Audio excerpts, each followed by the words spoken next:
Hello दोस्तों, welcome to my channel Knowledgeable Prince. और आज हम बात करेंगे जॉन कीट्स की poem ode on a Grecian earn.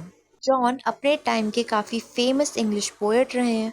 उनकी जो सारी पोएम्स हैं वो रोमांटिक पोएम्स रही हैं। उन्होंने कम समय में काफ़ी सारी पोएम्स लिखी थी और उन्होंने काफ़ी सारा फेम और नेम कमाया है।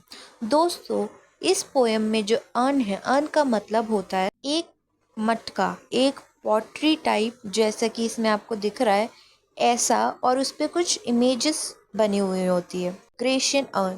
जो जॉन कीट्स है वो एक बार एक म्यूजियम में गए थे जहाँ पे उन्होंने ये ग्रेशियंस अर्न देखा था और उस पे काफ़ी सारी इमेजेस बनी हुई थी और उस अर्न को देख के उन्होंने ये ओड लिखी थी। उन्होंने इस ओड में काफ़ी ब्यूटीफुली डिस्क्राइब किया है कि उस अर्न पे कौन कौन सी इमेजेस बनी थी और वो क्या सिंबलाइज कर रही हैं।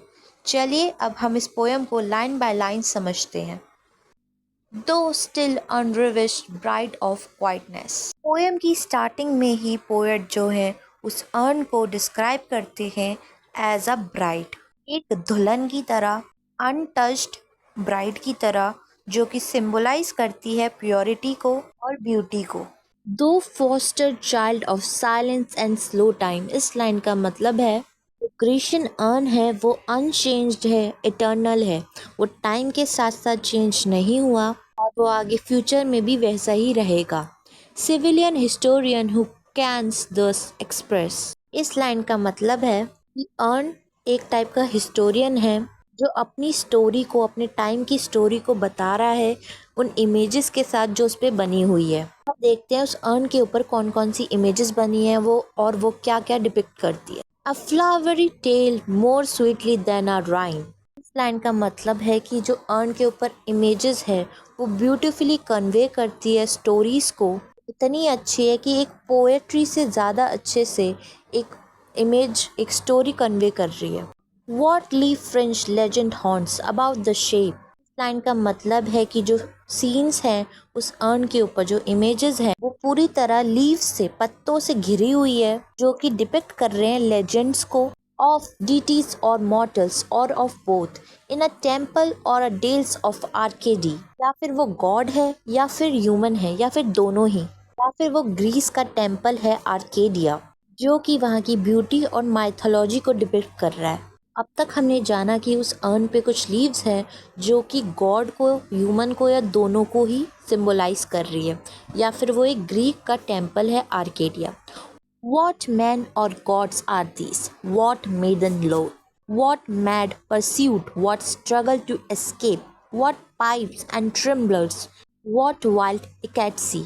इन लाइनों में पोएट जो है क्वेश्चन करता है अबाउट मैन की आइडेंटिटी, गॉड की आइडेंटिटी और मेडन की आइडेंटिटी जो कि उस अर्न पे बनी हुई है। वो क्वेश्चन करता है कि ये एक क्योटिक चेज है या फिर ये लोग किसी सीन से, किसी सिचुएशन से भाग रहे हैं। सीन्स में कुछ पाइप्स हैं, ड्रम्स हैं, मतलब कुछ म्यूजिकल इंस्ट्रूमेंट्स भी हैं। क्या ये डिपिक्ट कर रहे हैं कोई खुशियों को? तो ये कुछ क्वेश्चंस हैं जो पोएट पूछ रहा है उस अर्न के बारे में। आगे पोएट बोलता है, heard melodies are sweet but those unheard are sweeter. इस सेकंड स्टैंजा में पोएट बोल रहा है कि जो आवाज़ें, जो म्यूज़िक है वो हम सुन सकते हैं, वो तो अच्छे स्वीट होते हैं, प्लेजेंट होते ही हैं, लेकिन जो हम नहीं सुन सकते, जो हमारा इमेजिन म्यूज़िक है वो और ज़्यादा स्वीटर होता है और ज़्यादा मेलोडियस होता है। Therefore ye soft pipes play on not to the sensual ear but more endeared. Urn पे जो पाइप्स बने हैं, जो म्यूजिकल इंस्ट्रूमेंट बने हैं, कंटिन्यूसली साइलेंट है और एक इमेजिनेशन म्यूजिक को सिंबलाइज कर रहे हैं। ये म्यूजिक जो है फिजिकली हम अपने कानों से नहीं सुन सकते, लेकिन इमेजिनेशन के थ्रू हम इसे फील कर सकते हैं, सुन सकते हैं। Pipe to the spirit ditties of no tone. Line का मतलब है कि जो म्यूजिक है वो बज रहा है, प्ले हो रहा है विदाउट, यहाँ पे साउंड के बिना वो म्यूजिक जो है चल रहा है। Fair youth beneath the tree, though canst not leave. The song not ever can those trees be bare. इन लाइनों में पोएट सजेस्ट कर रहे हैं कि वहाँ पे एक पेड़ है जिसके नीचे एक यंग लड़का बैठा हुआ है जो कि ये म्यूजिक प्ले कर रहा है, और जो उस ट्रीज के पत्ते हैं वो भी कभी भी झड़ेंगे नहीं, क्योंकि दोस्तों ये अर्न जो है वो एक रियल इमेज तो है नहीं, ये एक पोएट्री पे कुछ इमेजेस बनी हुई हैं जिसे पोएट डिपिक्ट कर रहा है। पोएट ने यहाँ पे वो चीज़ भी मेंशन की है। Cold lovers never never can't to kiss, though winning near the goal yet do not grieve। वहाँ पे पोएट एक और इमेज की बात कर रहे हैं जहाँ पे दो लवर है जो कि कभी एक दूसरे को किस भी नहीं कर पाए। वो दोनों एक दूसरे के करीब हैं, ये उन दोनों को उदास भी होने की ज़रूरत नहीं है।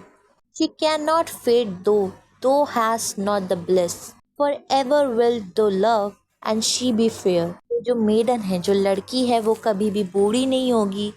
इवन दो जो लवर है वो अपना मोमेंट ऑफ जॉय, अपनी खुशियों को इंजॉय नहीं कर सकते, लेकिन उनका लव जो है, उनकी ब्यूटी जो है वो इटर्नल है। आगे पोएट बोलते हैं, happy happy boughs that can not shed your leaves. यहाँ पे पोएट सजेस्ट करते हैं कि जो ब्रांचेस है उस अर्न पे बनी हुई हैं, उस ब्रांचेस के जो पत्ते हैं वो कभी भी झड़ेंगे नहीं। ये जो अर्न है वो खुश है। Nor ever bid the spring adieu, even spring के टाइम पे जब पतझड़ होता है तभी भी वो पत्ते झड़ेंगे नहीं। And happy melodious unwearied for ever piping songs for ever new. जो म्यूजिशियन है उस अर्न पे डिपिक्टेड सिम्बोलाइज, वो हैप्पी है, टायरलेस है, खुश है मतलब, और थका हुआ भी नहीं है, और वो हमेशा अपने जो गाने हैं वो गाता रहेगा। More happy love, more happy happy love line suggest करती है इटर्नल लव को। For ever warm and still to be enjoyed, for ever panting and for ever young. इस अर्न पे जो इमेज है लव की वो फ्रेश है, इंजॉयबल है, और वो हमेशा फुल ऑफ पैशन के साथ हमेशा यूथ को डिपिक्ट करेगी। All breathing human passion for above that leaves our heart high, sorrowful and cloyed, and burning forehead a parching tongue। इस अर्न पे जो लव को शो किया गया है बियॉन्ड लिमिट है ह्यूमन के लव से। ह्यूमन लव जो होता है या तो वो हार्ट को ओवरवेल्म्ड कर देता है या फिर दुख दर्द से भर देता है। इसका रिजल्ट काफ़ी लंबे समय तक रहता है। आगे पोएट बोलते हैं, who are these coming to the sacrifice. Poet जो है सोचते हैं लोग बने हुए हैं, डिपिक्ट हो रहे हैं इस अर्न के ऊपर, क्या ये भी कुछ सेक्रीफाइस करेंगे। To what green altar O mysterious priest. Urn के ऊपर कुछ और भी इमेजेस हैं जो कि ऑल्टर और प्रीस्ट की है, और पोएट क्वेश्चन कर रहा है क्या ये डिपिक्ट कर रहा है किसी सेक्रीफाइस को। Feet though that higher lowing at the sky, and all her silken flanks with garlands dressed। क्योंकि वहाँ पे एक गाय है, काव है, कि उस सेक्रीफाइस को लीड कर रही है। उस काव को, उस गाय को माला पहना रखी है। What little town by river or seashore, और mountain build with peaceful citadel. यहाँ पे पोएट पूछ रहे हैं उस छोटे से टाउन के बारे में जो कि रिवर के पास है या फिर वो किसी माउंटेन में बना हुआ है। This emptied or this flock, this pious mourn, little town the streets for everyone will silent be, and not a soul to tell why thou art desolate can a return। लाइनों में poet बोल रहे हैं कि जो town है वो खाली है क्योंकि जो लोग हैं वहाँ के वो उस सेक्रीफाइस को देखने गए हैं। वो पूछ रहे हैं कि ये टाउन स्ट्रीट क्या हमेशा ही खाली रहेगी, और कोई भी हमें बता नहीं पाएगा कि वहाँ पे एक्चुअल में क्या स्टोरी चल रही है, कोई वापस नहीं आ पाएगा। आगे पोएट बोलते हैं, O Attic shape fair attitude with brede of marble men and maidens overwrought. वहाँ पे पोएट उस अर्न की ब्यूटीफुल शेप को, की इंट्रिकेट डिज़ाइन को अप्रिशिएट कर रहे हैं। इस पे कुछ मेन और वुमेन जो है बने हुए हैं। With forest branches and the trodden weed, में कुछ ब्रांचेस बनी हुई हैं पेड़ों की, कुछ प्लांट्स बने हुए हैं। दो साइलेंट फॉर्म दो tease us out of thought as doth eternity.